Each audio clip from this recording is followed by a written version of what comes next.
Organisasi Migrant Care melaporkan kejanggalan daftar pemilih tetap pemilih di New York dan Malaysia. Ada ribuan nama ganda di kedua wilayah itu yang dilaporkan ke Bawaslu. Berdasarkan laporan petugas pemilu di luar negeri yang merupakan pekerja migran di sejumlah negara, Migrant Care mencatat ada ribuan nama ganda pemilih di pemilu 2024. Di satu tempat saja, Johor Bahru, Malaysia, ada lebih dari 3.000 pemilih ganda. Karena itu, Migrant Care akan mengirimkan anggota menjadi pemantau pemilu di sejumlah negara. Beberapa hari lagi, Migrant Care merencanakan akan melakukan pemantauan langsung pemilu. Yang pertama, kami akan mengirimkan tim ke Malaysia dan ke Singapura. Di situ akan berlangsung pemilu pendahuluan pada tanggal 11 Februari 2024.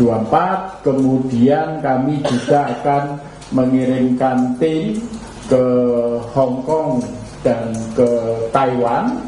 Itu kalau Hong Kong itu tanggal 13 Februari, Taiwan itu pada tanggal 14 Februari. Sudah ada rekan kami Niputu Trisnanda di kantor Badan Pengawas Pemilu atau Bawaslu yang mendapatkan laporan Migrant Care kepada Bawaslu terkait dengan ribuan pemilih ganda. Putu, ini Migrant Care menemukan adanya ribuan pemilih ganda di sejumlah negara. Seperti apa temuannya dan bagaimana rincian ini dan dilaporkan kepada Bawaslu? Ya, selamat siang Juno dan juga saudara. Ada 3.238 data pemilih ganda yang ditemukan khususnya di Johor Bahru yang hari ini dilaporkan ke Bawaslu RI.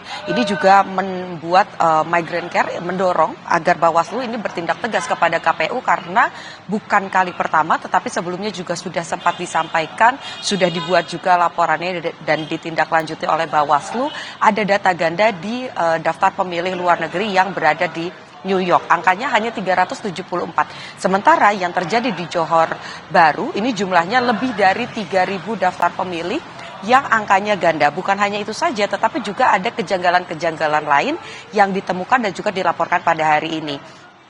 Kurang lebih kalau saya simpulkan begitu ya, saya rangkum dari hasil konferensi pers yang tadi disampaikan secara langsung oleh Direktur Eksekutif dari Migrant Care, Wahyu Susilo. Ini berkaitan dengan ada 3.000 lebih data ganda, kemudian juga ada kejanggalan pada alamat dari daftar pemilih luar negeri di Johor Bahru, ada di tabel alamat, ada yang keterangannya ini berada di Sumeneb, kemudian juga ada keterangan cuti ataupun juga pulang tetapi masuk dalam keterangan alamat, sehingga ini menjadi abu-abu apakah memang manusianya ini berada di Johor Bahru atau sedang pulang, atau bisa juga ditemukan ada alamat yang berbeda, dinyatakan cuti ataupun juga sedang pulang, tetapi di bawahnya, di tabel yang bawah ini ada alamatnya di kawasan Malaysia, sehingga ini yang kemudian juga menjadi pertanyaan terkait dengan data ganda. Dan yang ketiga adalah berkaitan dengan metode. Jadi dari temuan Migrant Care, satu nama dalam daftar pemilih ini bisa muncul lebih dari satu kali, bahkan bisa 4 kali dengan metode pemilihan yang berbeda. Ada dengan kartu pos keliling, ada dengan melewati pos begitu ya, ada yang dengan TPS, bahkan ada yang bisa mencoblos atau memberikan hak suaranya dengan 2 metode yang sama, yakni satu nama pos, kemudian muncul lagi di tabel yang bawah dengan nama yang sama, umur yang sama, jenis kelamin yang sama, muncul lagi pos lagi. Nah, penggembungan suara ini yang kemudian dilaporkan oleh Migrant Care kepada Bawaslu agar ada evaluasi dan juga pengecekan ulang terkait dengan akurasi dari data yang sudah dimiliki oleh KPU RI. Lebih lengkapnya lagi berikut pernyataan dari Direktur Eksekutif Migrant Care, Wahyu Susilo. Data ganda pada waktu New York. Setelah kami menerima pelaporan dari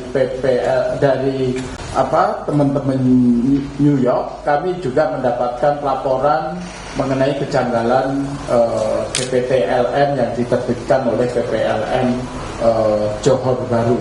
Nah, kami mendapatkan 3.000 lebih nama-nama ganda dan kejanggalan-kejanggalan yang terkandung di dalam DPTLN Johor Bahru. Jadi memang kalau bicara soal DPT, kenapa ini kemudian menjadi penting? Kita tahu pekerja migran Indonesia ini tersebar di banyak daerah, bukan hanya di Malaysia saja, bukan hanya di Singapura, ataupun juga kita tahu di Arab Saudi juga kita memiliki banyak pekerja migran begitu ya.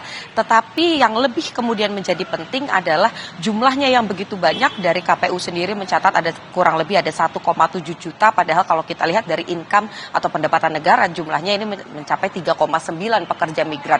Masih ada pelajar ataupun juga warga negara Indonesia yang juga sedang berkuliah di luar negeri. Ini jumlahnya sangat besar, tentu akan signifikan ketika suaranya ini digunakan dalam kontestasi pada 2024 ini. Selain itu, selain jumlah yang besar juga para pekerja migran ini menyumbang anggaran yang juga cukup besar pada pendapatan negara. Dan terakhir, tentu saja ini merupakan warga negara Indonesia yang memiliki hak yang sama dalam memilih siapa yang akan melanjutkan pucuk pimpinan pada periode selanjutnya, yakni melalui pesta demokrasi yang akan digelar pada 2024 ini. Jadi kita nantikan apakah nanti ada sikap tegas dari Bawaslu RI terkait dengan DPT luar negeri, termasuk terkait dengan data akurasi, apakah nanti akan ada data yang kemudian diperbaharui oleh KPU, karena ini memang cukup penting begitu ya. Kita lihat ada 3.000 data ganda, tentu ini akan signifikan hasilnya jika memang ada pelanggaran yang dilakukan. Juno, kembali ke Anda di studio. 3.000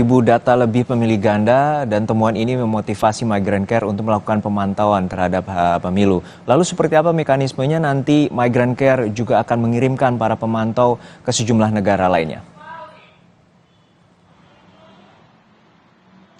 Iya, Juno, sebetulnya kalau kita bicara soal mekanisme, tadi kita kutip dari pernyataan Masih Wahyu Susilo ya, dari konferensi pers, ada beberapa hal yang nanti akan dilakukan. Pertama, ini nanti akan ada upaya mengirimkan tim-tim independen dari Migrant Care, bekerja sama juga dengan Panwas Pemilu yang ada di beberapa daerah pada saat pencoblosan. Kita tahu untuk pola dari daftar pemilih luar negeri ini ada 3 metode berbeda dengan yang dijalankan di Indonesia. Bagaimana metodenya ini langsung datang ke TPS, mencoblos pilihannya, lalu kemudian dihitung secara serentak. Tetapi kalau untuk pemilih-pemilih yang berada di luar negeri, ini ada metode pos, kemudian ada kotak suara keliling, dan yang terakhir adalah dengan mengunjungi TPS begitu. Nanti akan ada pengawasan di masing-masing daerah sesuai dengan tanggal pencoblosan. Nanti akan ada tim-tim yang digerakkan, termasuk juga di perbatasan-perbatasan seperti di Batam, kemudian di Nunukan. Ini akan ada tim yang mengawasi pergerakan warga negara Indonesia, baik itu yang keluar ataupun juga yang